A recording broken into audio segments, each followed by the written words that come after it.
Manchester United. Oke, kita masuk dulu dari tema yang pertama, itu adalah hasil gemilang yang dipetik oleh tim gua Manchester City dengan skor 4-0 atas Wolverhampton Wanderers. My friend, chill out. Ini lawannya Wolves ya.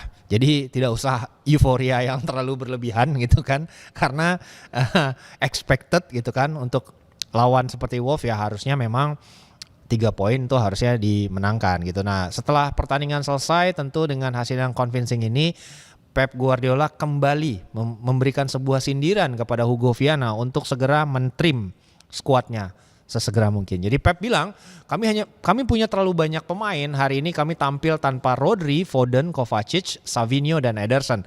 Tapi di bench masih ada Gundogan dan juga Nathan Ake. Saya tidak suka meninggalkan pemain di rumah, itu tidak sehat. Dari sisi ruang ganti pemain yang nanti sedikit toksik kalau ada pemain yang akhirnya nggak masuk DSP dan harus ditinggalkan di rumah, bahkan nggak masuk daftar cadangan karena terlalu gemuk ini skuadnya. Ini berkali-kali sudah disampaikan oleh Pep Guardiola terkait concernnya dia di musim ini, dia ingin bermain dengan skuad yang lebih lean, maksimal hanya 21-22 pemain. Nah sementara ada banyak sekali posisi yang redundant. Terlepas dari hasil gemilang kemarin yang dicapai oleh Manchester City, itu tidak menutup fakta bahwasannya ada beberapa pemain yang ingin segera dipastikan statusnya oleh Guardiola. Antara lain itu adalah kepergian Savinho yang gue juga udah bahas kemarin, dibilangnya cedera beberapa minggu, tapi di foto IG story-nya Savinho dia tuh nggak cedera sama sekali.